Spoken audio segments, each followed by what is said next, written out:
Good morning dear friends, मैं doctor Mahendra Saran स्वागत है आपका हमारे YouTube channel English literature academy में।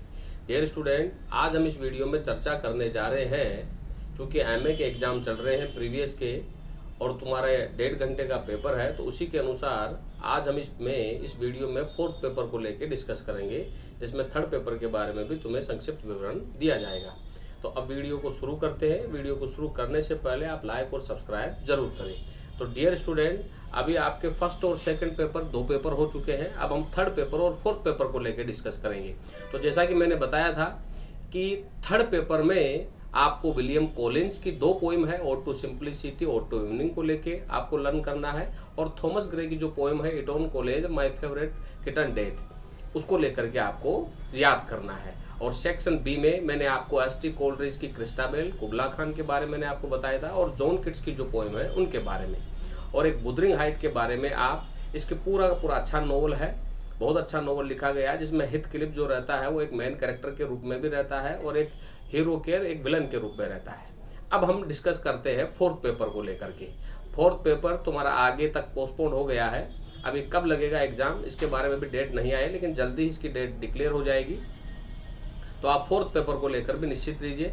फोर्थ पेपर में हमारे पास में सेक्शन ए, सेक्शन बी और सेक्शन सी, अब इनमें कौन कौन इंपॉर्टेंट है आज हम उसके बारे में चर्चा करते हैं। तो विक्टोरियन लिटरेचर का ये पेपर है। सेक्शन ए में हमारे पास 3 राइटर हैं। रॉबर्ट ब्राउनिंग है, जिसके एक grammarian funeral, Porphyria lover, Andrew del Sarto है। डियर स्टूडेंट, रॉबर्ट ब्राउनिंग की जो अधिकतर पोएम है वो ड्रामेटिक मोनोलॉग है। तीनों की तीनों कविताएं ड्रामेटिक मोनोलॉग में लिखी गई है, जिसमें ग्रामेरियन फ्यूनरल में सभी के सभी जो शिष्य हैं वो अपने गुरु को सबसे ऊंचाई पे ले जाके दफनाना चाहते हैं, क्योंकि उनके गुरु ने हमेशा व्याकरण पर विशेष ध्यान दिया है। प्रोफेरिया लवर में प्रोफेरिया जो लवर रहता है वो अपने प्रेमिका को मार के और वहीं बैठा रहता है ताकि वो उसके प्रेम को इमोर्टल बना सके।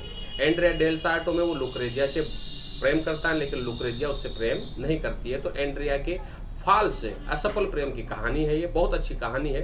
फिर जी.एम. हॉपकिंस की स्प्रिंग एंड फॉल के बारे में बताया गया, जिसमें मार्गरेट नाम की लड़की ऑटम में पत्तियों को गिरते हुए देख के दुखी होती है। पेड ब्यूटी है इसमें, कैरियन कंफर्ट है, और द वाइंड ओवर और फेलिक्स रेंडाल और गॉड ग्रेंडवेर है।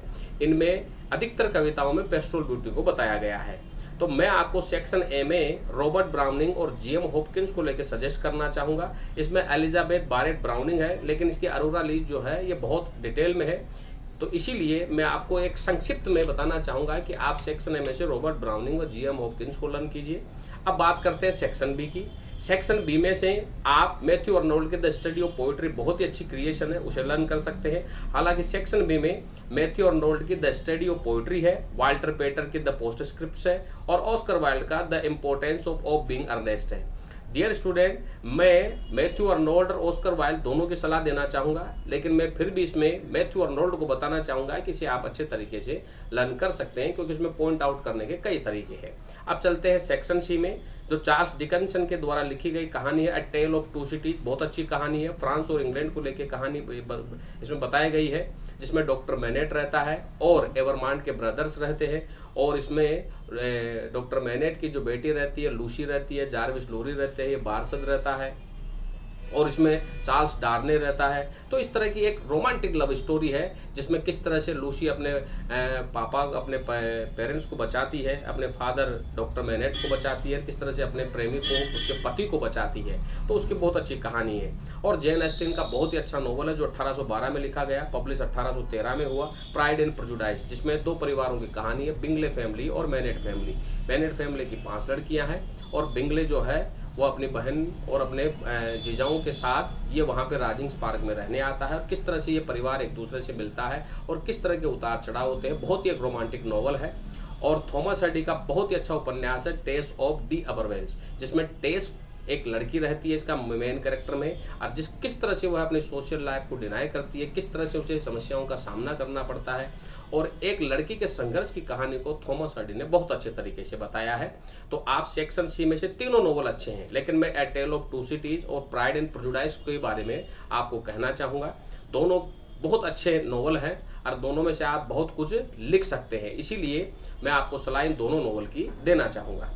तो ओवरऑल विक्टोरियन लिटरेचर में सेक्शन ए में आप रॉबर्ट ब्राउनिंग, जी.एम. हॉपकिंस को लर्न कीजिए, सेक्शन बी में मैथ्यू अर्नोल्ड हो जाएगा, और सेक्शन सी में चार्ल्स डिकेंस का a tale of two cities और जेन ऑस्टिन का प्राइड एंड प्रेजुडिस।